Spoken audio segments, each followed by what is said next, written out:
it's your favorite lipstick loving blonde bombshell, Blondie Lockhart, and you are tuned into another episode of Blonde Moment. So, in case you guys were wondering why I'm kind of looking like a mixture of Morticia and Erykah Badu, I didn't do my hair. So, let me just go ahead and slay this turban. If you're natural, you know, this turban will just change your life. I don't wear this black lipstick nearly as much as I'd like to, so this seemed like the perfect time to bring it out. The color is Rebel by Lip Rebel. About 2 episodes ago when I had the red, black, and green lips, this was the color that I used, but this time it's just all over instead of just in the corner.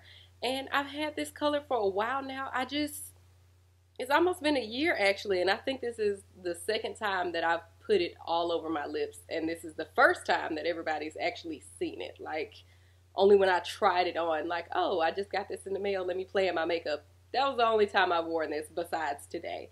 So I need to step my black lipstick game up, you know? So be on the lookout for this. Now, back to beating my face. And for those of you who aren't really sure what that means, it's just the current urban term for when your makeup is done really well. Like, your makeup is slaying, you're beat, you're snatched. All of these are good terms that just means like you look really good. So like my makeup looks really good. And today's must-have item helped my makeup look really good.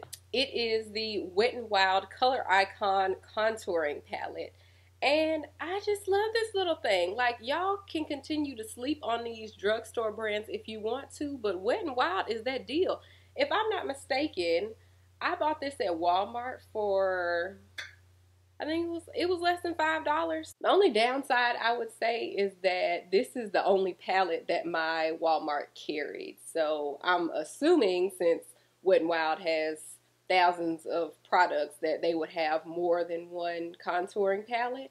But this is the only one that my Walmart carried. So that's, you know, if you wanted some variety, then, you know, you kind of get left out in the cold there. But for me, I'm just learning how to contour, so this works for me, and it doesn't cost that much. So if I decide, you know what, contouring isn't for me, I'm just going to do regular, you know, a regular beat. I'm not going to try to pull a Kim Kardashian, you know,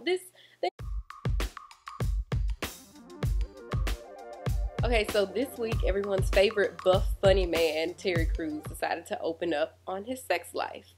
He is married, and he revealed on HuffPost Live that he and his wife had a 90-day sex fast, and they gave up sex and sexual stimulating images. They focused on cuddling, courtship, and getting to know each other, and he says it left them more in love. It's interesting that he decided to share this. I feel like a lot of people needed to know it, or maybe some people, maybe not a lot of people, but I feel like some people needed to know it because, you know, you may be struggling in your relationship and you're trying to figure out something to do to help get things back to how they used to be. And communication is cool and all, but sometimes action helps behind it. So he had mentioned in the interview that, well, you know, it wasn't let's go out to eat, you know, let's go out on a date because I know I'm going to get some after. Instead, let's go out on a date because I want to talk to you. I want to, you know, court you again and get to know you better. And I think that's very important. Everybody doesn't always do that. Some people don't want to court in the beginning, but the fact that he's in his marriage and he decided to, you know, try this out just to help their marriage get back on track, which it may not have been on track, but just to build them and make them stronger. I think that was very nice and, you know, very sweet of him to do. Now, that's on one hand. On the other hand, did we really need to know what was going on in Terry Crews' bedroom? I could be wrong, but his wife is a gospel singer, and I would imagine that she would be very conservative, kind of like what happens in my bedroom. It's like between me and my husband. It's our, you know, private time together. I don't know, though. She may not mind, and she may just be like, well, it helped us, so now you're helping other people. I don't know. People say you never know what you would do if, you know, until you're in that situation. And It's a very interesting topic. First of all, the intruder doesn't know whose door he's kicking in, because there was a story in the headlines where these robbers kicked in the door and the woman happened to be like a trained sharpshooter. So she was about to snipe them off, but instead, she just used it to scare them off. They didn't take anything. They ran. They're still at large. Another situation occurred, and a young man broke into this woman's house, and she ended up biting off his tongue. So 16-year-old Antoine Miller forced himself into this woman's home at 6:30 in the morning. She was getting ready for work. He punched and attacked her. And then once I guess she wasn't putting up as much of a fight, he threw her over his shoulder and carried her into the bedroom to rape her, of course, trying to take off her clothes. He ends up sticking his tongue in her mouth, and she, quote, bit down as hard as she could until she heard it snap. She ended up running off and calling the police. Then when Antoine, Mr. No Tongue, when he got home, his mother ended up calling the police because her son that came home and he don't have a tongue in his mouth. And that's how the cops ended up finding him, because it's like, oh, let me describe the perpetrator. Oh, he was a black man around so many feet tall. He seemed about so much weight. Oh, and I bit his tongue off. So whatever black man you see running around here without a tongue, real easy to catch you and go to jail. Now, the only thing that concerns me is that in this young man's mugshot, he looks completely normal. Like, I get it that the tongue is inside the mouth and your mouth is closed and everything, but he doesn't look like he shed a tear or anything. Like, you would think that he just like she just stumped him. Like, he doesn't appear to me that anything traumatic happened to him, like his tongue getting bitten off. That's just me, though. Maybe I'm just overanalyzing the picture. So Antoine ended up being charged with criminal sexual conduct, assault, burglary, possession of a weapon during a violent crime, because he ended up having a knife. I left that part off, my bad. He had a knife pressed up against his chest when he first, ran up on her, I'm about to cut you, bitch. And kidnapping.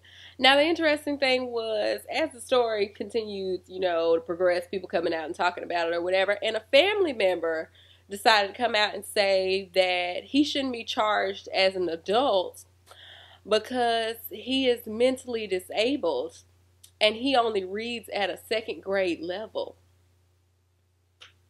So my thoughts on this are, if he is that special that he broke into this woman's house, assaulted her, and then tried to rape her, and he doesn't see anything wrong with that, if that's the type of mentally disabled that you say that he is, why wasn't he on closer watch? What was he doing out at 6:30 in the morning and nobody knew where he was?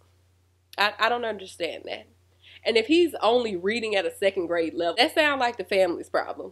How come y'all aren't getting with him, trying to tutor him, doing something? If he's 16 years old and only reading on a second grade level, that sounds like y'all failed him. So I feel like he completely knew what he was doing. And there are some psychopaths out there.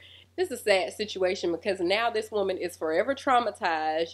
She was a young teacher, so that could have been her first house, her first apartment, whatever the case may be. She's living on her own.